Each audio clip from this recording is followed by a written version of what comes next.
El día de hoy quiero compartir con ustedes justamente esta intervención, esta ponencia en la cual quiero explicar cuál es la herencia de Cervantes en la literatura. Puedo ver que hay rostros bastante jóvenes, me parece que vienen de algún colegio, si es que no me equivoco. Así que trataré de hacerlo lo más didáctico y espero que terminadas las ponencias podamos, Miguel y yo, dialogar con ustedes y responder, por supuesto, a las preguntas e inquietudes que tienen con respecto a nuestras intervenciones.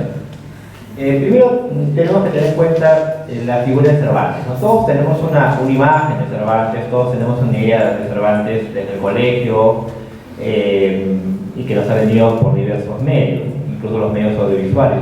A título personal, recuerdo una adaptación del Quijote para niños, que fue lo primero que leí, unas ediciones argentinas en las cuales se respetaba gran parte de los capítulos, y un programa que era la versión del Quijote en dibujos animados que se editó en España en los años 70 y prácticamente contaba todo. Entonces fue mi primer acercamiento al Quijote, y después, por supuesto, en la Universidad de San Marcos, donde tuve la oportunidad y, por supuesto, la delicia de leer y disfrutar del Quijote en las clases de Isidoro que dicta el profesor Carlos Arayal.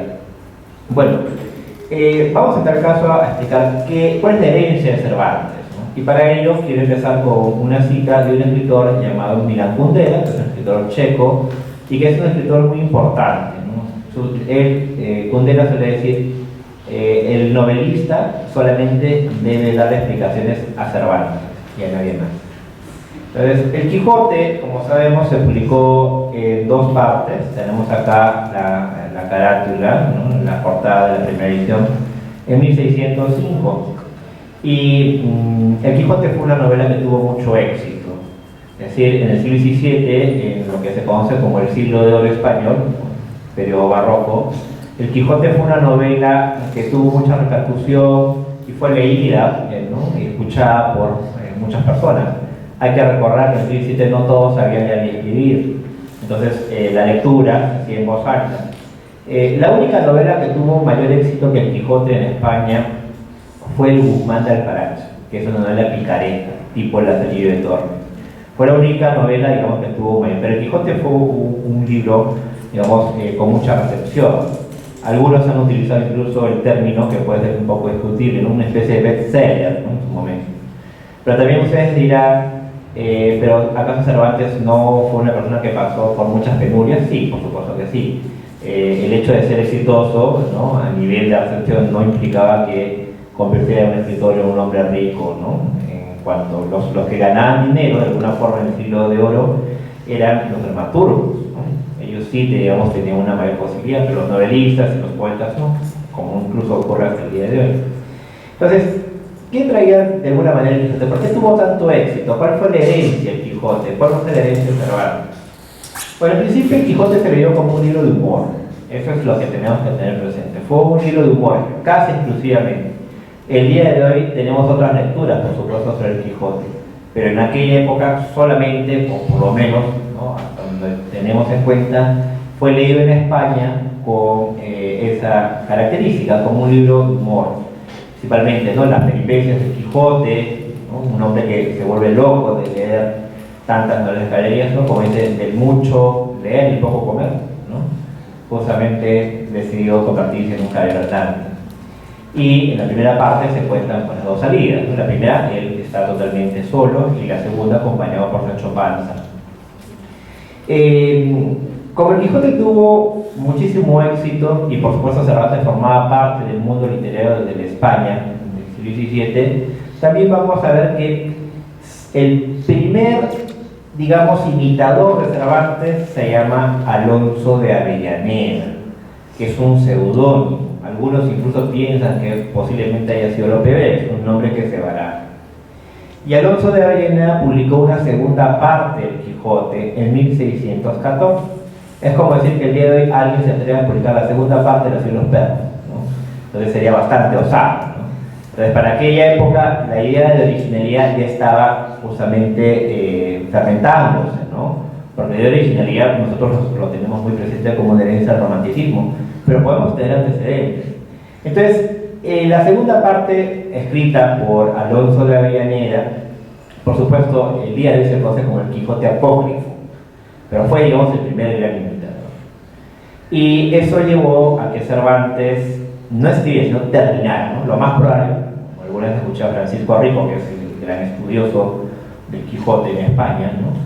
Eso llevó a que Cervantes terminara, ¿no?, la segunda parte del Quijote. Y como vamos a ver acá, en este título, la primera parte dice el ingenioso hidalgo Don Quijote de la Mancha. La segunda parte, hay un ligero cambio en el título, que ya es la primera respuesta, ¿no? Entonces empieza a dialogar con el Quijote de Avellaneda. Eso en literatura se suele llamar intertextualidad, o sea, dialogas con otro texto, ¿no? Ese término para dialogar con otro se llama intertextualidad. Entonces, en el mismo título ya Cervantes le dice a Avellaneda, responde a Avellaneda que se ha equivocado, porque el título que le pone Cervantes es segunda parte del ingenioso caballero. Y si recordamos, la portada, la primera es el ingenioso hidalgo, en la segunda parte es caballero. Entonces lo que le quiere decir a Avellaneda es que su personaje ya no es un hidalgo, sino un caballero andante. Entonces la primera respuesta, el primer diálogo, su primer heredero de Cervantes justamente tiene este diálogo. Y la segunda parte también tiene mucho éxito, es decir, complementa el Quijote e incluso muchos consideran que es mejor que la primera parte, ¿no? Como dicen, no hubo nunca mejor segunda parte que la del Quijote, aunque bueno, eso puede ser discutible con algunas películas que día de hoy, ¿no? En el caso de las artes. Entonces, Cervantes fue un autor que tuvo una recepción bastante importante en España, pero no fueron los únicos libros que publicó. Entonces vamos a ver justamente cuál es la gran herencia, primero en España y después cómo repercute aquí en América. El Quijote, como les digo, tuvo sus propios seguidores, también tuvo sus propios detractores, ¿no? Cervantes empezó a hacerse ya un nombre justamente a partir del Quijote, aunque escribió también teatro y poesía. Nunca se le consideró un buen poeta, pero sí un gran narrador, por supuesto. Entonces, el otro texto que publica Cervantes es las novelas ejemplares.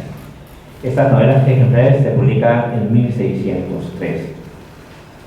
¿Qué son las novelas ejemplares? Las novelas ejemplares son relatos cortos, podemos equipararlo, si queremos, aunque también podemos discutirlo con el cuento, ¿no? Con cuentos extensos, cuentos largos. Entonces publica una serie de relatos cortos al que les pone como título novelas ejemplares. Incluso Alonso de Avellaneda se mofaba de estas novelas ejemplares, ¿no? Entonces, ¿por qué quiero colocar acá el Quijote y las novelas ejemplares? Porque desde mi lectura, la primera herencia de Cervantes en España va a ser con las novelas ejemplares, más que con el Quijote. Digamos, la recepción del Quijote, o sea, imitar al Quijote, valorizar al Quijote en España es muy posterior. Entonces, la primera herencia de Cervantes va a ser con las novelas ejemplares. ¿Por qué? Porque va a tener imitadores. Entonces, estas novelas que, en tal caso, si ustedes quisieran leer el Quijote, ¿no? A veces uno puede decir que son un libro muy voluminoso y a veces tal vez una barrera puede ser el lenguaje, ¿no? El castellano de Cervantes, ¿no? Ya que estamos hablando un poco también de ese tema, puede ser tal vez una barrera para un lector actual, un lector como ustedes mejor. Pero claro, si entran a la aventura de leerlo, van a disfrutarlo. En principio, porque el Quijote se van a reír. Es una gran diferencia entre Cervantes y los clásicos de la antigüedad y de la Edad Media, ¿no? Como dicen, una diferencia entre Homero, entre Dante, ¿no? Y obviamente Cervantes, está en que Cervantes te hace reír y Homero y Dante no. Entonces es un primer aspecto por los cuales también deberíamos tener en cuenta Cervantes, el aspecto del humor. Entonces, como les mencionaba, las novelas ejemplares se editaron en Madrid en 1613 y nos presenta un conjunto de relatos cortos, ¿no? Que yo les instaría a ustedes a leer. O sea, si quieren empezar a leer Cervantes y realmente corroborar por qué es un gran narrador, les sugeriría que empiecen por las novelas ejemplares.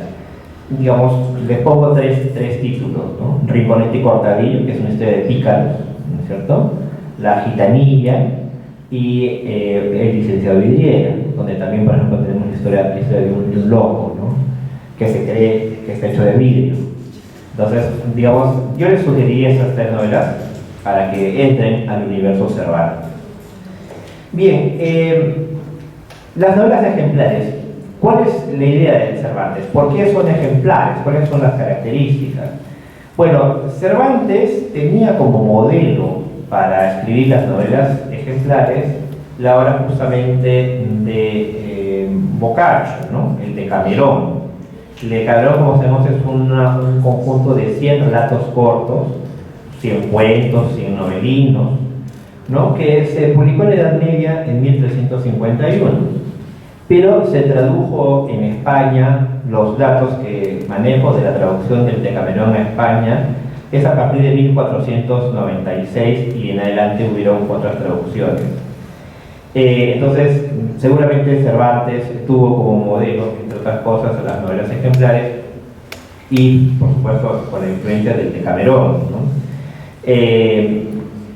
Y además Cervantes se jactaba, ¿no?, de ser el primero en utilizar este género de la novela. Claro, nosotros para nosotros contemporáneamente el término, el concepto novela equivale a un libro de muchas páginas, ¿no es cierto? Pensamos en una novela en el Quijote, por ejemplo, ¿no? Casi 1000 páginas. Pensamos en una novela Guerra y Paz, por ejemplo, una cantidad de páginas, ¿no? En las Filoferros, en general. Pero para el siglo XVII el término novela significaba relato corto. Ha cambiado el día de hoy. Entonces, cuando se acercan a obras ejemplares, son relatos cortos realmente. Entonces, ¿cómo llamabas al Quijote, por ejemplo? ¿Le llamabas novelas? No se llamaba novela, ¿no? Se llamaba libro o historia, ¿no? ¿no? Y el ingenioso Hidalgo, ¿no? O lo llamabas por el título, pero ya sabías que era un libro de ficción. El término novela se acuña después, ¿no? Se acuña, no se usa en su época.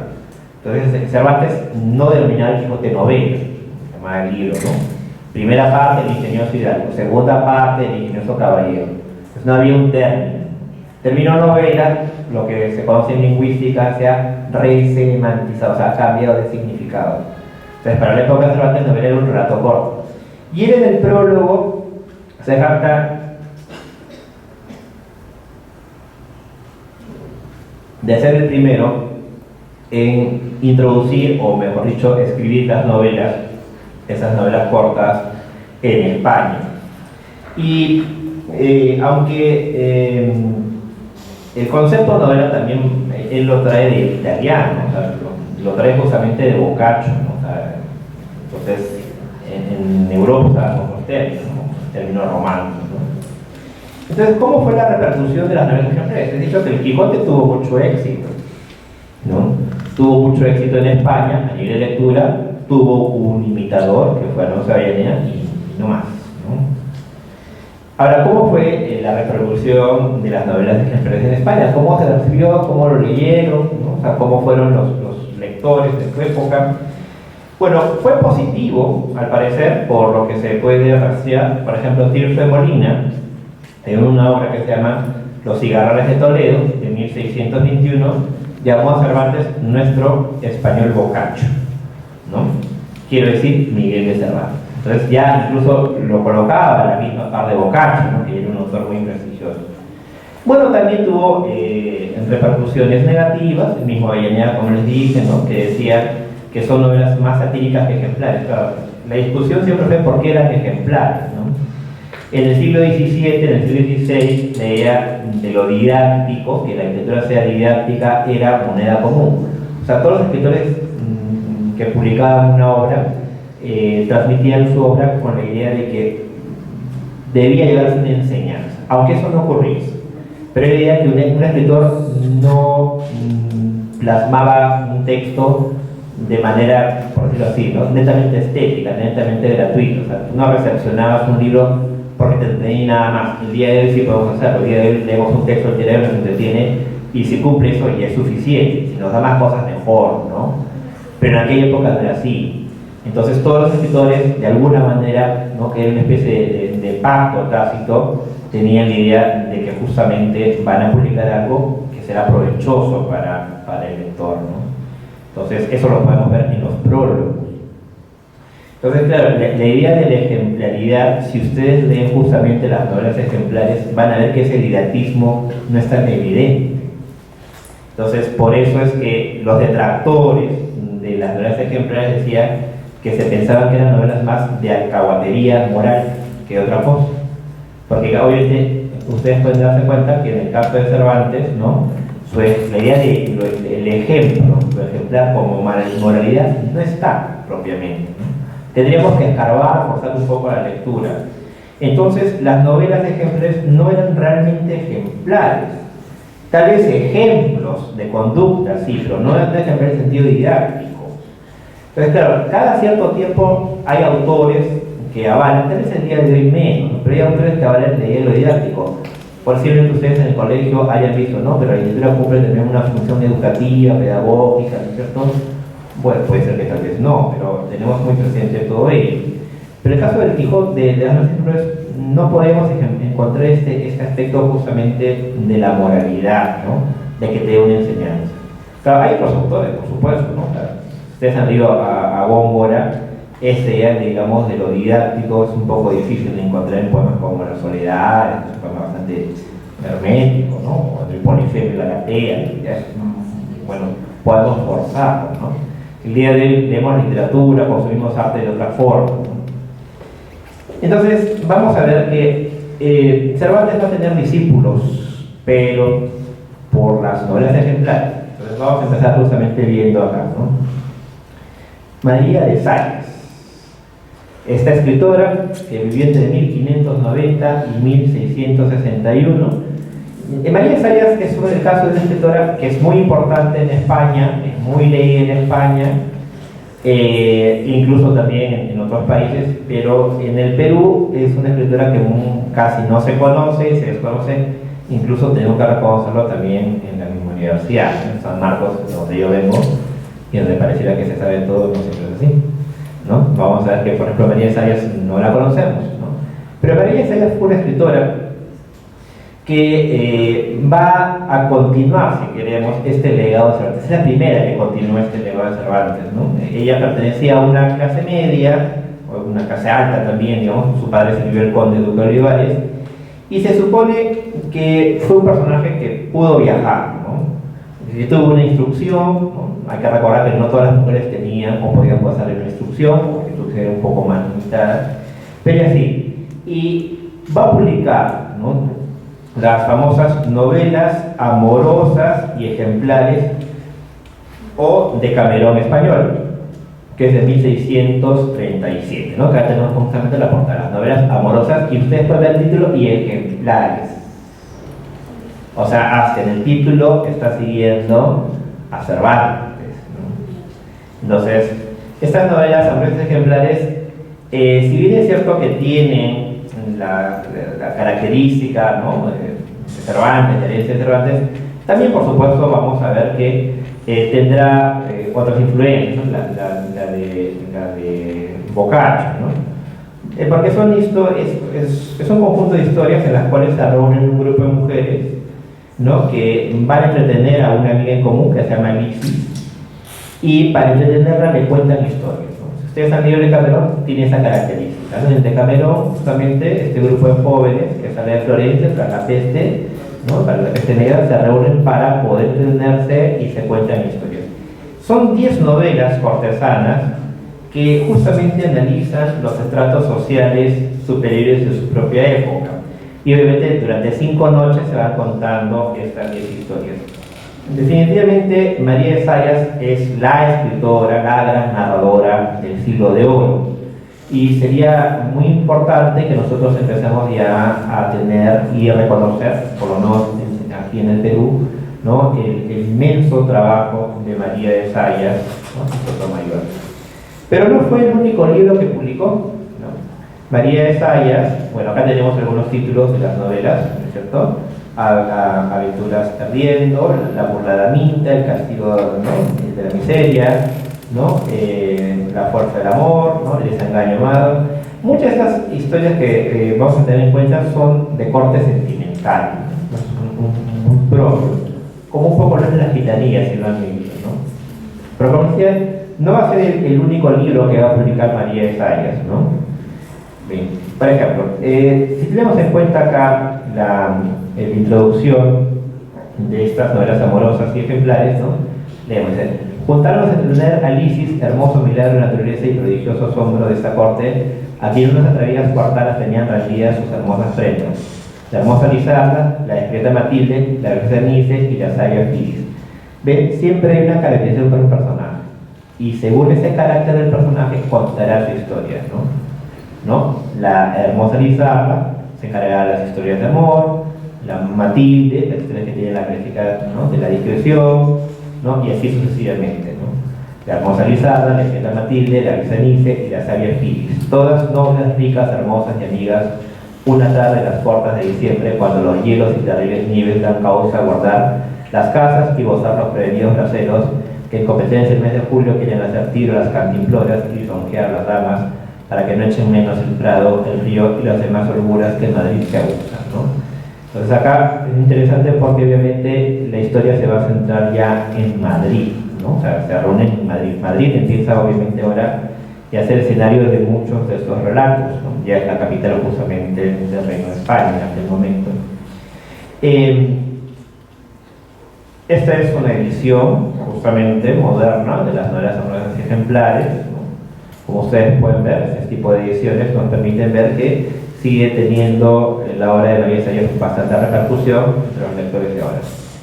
Muy bien, el otro título que les quería mencionar es Novelas y Zaragoza, ¿no?, que se conoce como justamente segunda parte de los entretenimientos, que se publica en Barcelona en 1646. Es decir, hay una segunda parte de las novelas amorosas ejemplares de ahí. Y de ahí vamos a ver otros nombres, ¿no? Vamos a ver otros nombres. Por ejemplo, Francisco Lubidal, ya son nombres menos conocidos para nosotros, ¿no? Incluso para los lectores con mayor especialidad son nombres menos frecuentados. Pero este Francisco Lugo Dávila, ¿no?, también va a escribir sus novelas, ¿no?, al que llama teatro popular, novelas morales para mostrar los géneros de vidas del pueblo y efectos, costumbres y pasiones de ánimo, con aprovechamiento para todas las personas. También es un seguidor de Cervantes, porque obviamente son novelas cortas. Entonces tenemos justamente otro seguidor de Cervantes. Por eso digo, ¿no?, la herencia, la primera herencia de Cervantes está en sus novelas ejemplares en España y no más bien Quijote, a pesar de que, como les digo, fue un libro muy apreciado, ¿no? Y después tendremos nosotros el caso de otro autor, José Camerino Fano, ¿no?, que también, como ustedes pueden ver, el título Novelas ya arraigado, ¿no?, novelas amorosas dirigidas al ilustrísimo, excelentísimo señor Ruy de Gómez. Tiene la misma estructura, siempre nos cuentan obviamente con diferentes relatos de cortes, ¿no?, amorosos, sentimentales, ingeniosos, que podemos ir encontrando en todos ellos. Otro nombre, Juan Pérez de Montalbán, ¿no?, sucesos y prodigiosos de amor en 8 novelas ejemplares. Acuñó el título de Cervantes y quedó, ¿no?, es una primera gran herencia, ¿no?, quedó justamente como un formato a seguir por otros autores. Bueno, ahí están algunas figuras, justamente el caso de Juan Pérez de Montalbán. No todo se puede conseguir en figuras, pero pueden ver que hay, digamos, toda una caterva de novelistas, de narradores en el siglo de oro, ¿no?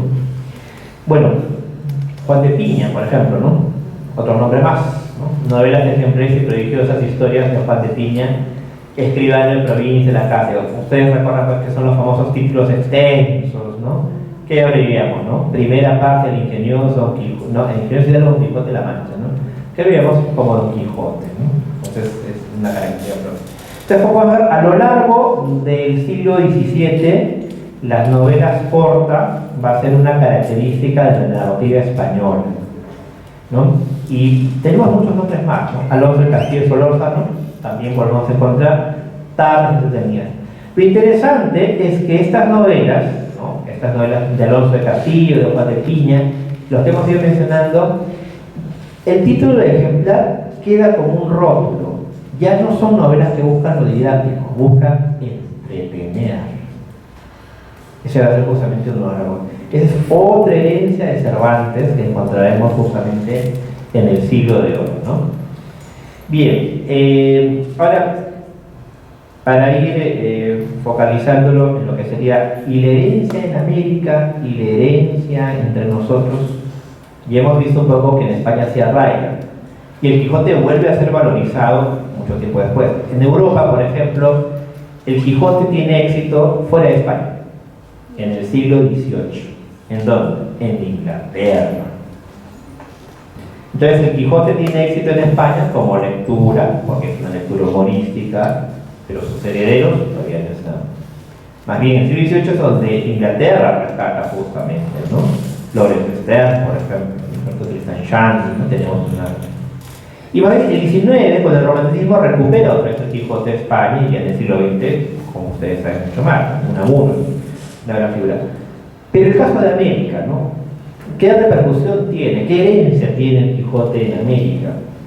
Bueno, para no extenderme, voy a tratar de sintetizar un poco más este punto y después podemos entrar al diálogo. El Quijote se publicó en 1605 y llegó a América en 1605. En la colonia estaban prohibidos que se leyeran novelas, porque los españoles pensaban que estos libros podían afectar a los indios. Entonces hubo una prohibición. Y sin embargo, se leyó aquí en América novelas de contrabando, como venían novelas desde Sevilla, como lo ha estudiado muy bien el gran historiador Irving Leonard, ¿no? Venían de contrabando. Entonces, sí se ha podido corroborar que el Quijote llegó primero a México y después aquí al Perú, en 1605. Incluso un intelectual muy importante de origen español radicado en Perú, que es Fray Diego de Ojeda, tuvo un ejemplar del Quijote. Pero el Quijote no tuvo ningún impacto con algún escritor en la colonia. ¿Por qué? Porque en la colonia, en América, no se publicaron novelas. La primera novela que se publica en América por un americano fue en 1816. Un mexicano llamado Francisco de Lizar, el Periquillo Sarmiento.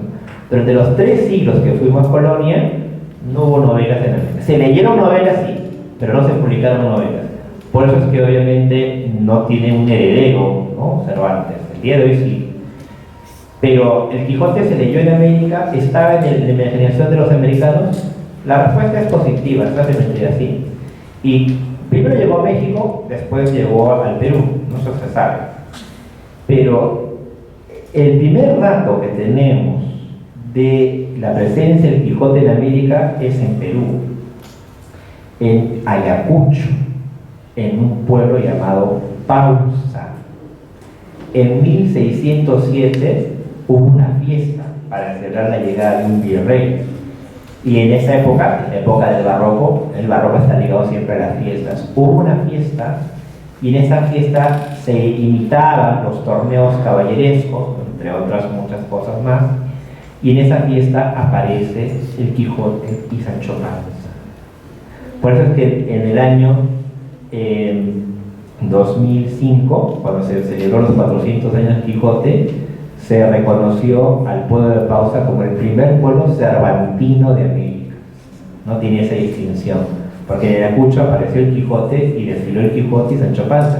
Lo que quiere decir que el libro que llegó acá y que fue leído por algunas personas arraigó, y además este libro sirvió justamente para que aparecieran otros personajes, porque en esta fiesta aparecían muchos caballeros andantes. Y esos caballeros andantes, ¿de dónde provenían? Del Quijote que menciona, ¿no? Entonces, fue tan exitosa esa fiesta en Ayacucho, en el pueblo de Pausa, que se le pidió a uno de los escribanos de la época que redactara una relación de la fiesta. Entonces, esta relación de la fiesta que se dieron en la corte de Pausa, ¿no? Por la nueva del provimiento del virrey en la persona del marqués de Montesclaro, como pueden leer ahí, cuyo gran aficionado es corregidor de este partido que las hizo y fue mantenedor de una sortija celebrada con tanta majestad y pompa que ha dado motivo a no dejar en silencio sus particularidades. Dice, luego de esta nueva se entendió, se hizo un encamisado donde salieron más de 40 de a caballo de disfraz y se plantó el cartel en la plaza debajo de un dosel de terciopelo carmesí, donde estuvo 10 días y en él firmaron los caballeros siguientes: el caballero venturoso, el de la triste figura. ¿Quién es? Don Quijote, ¿no? Entonces esta relación se da cuenta que aparece Don Quijote.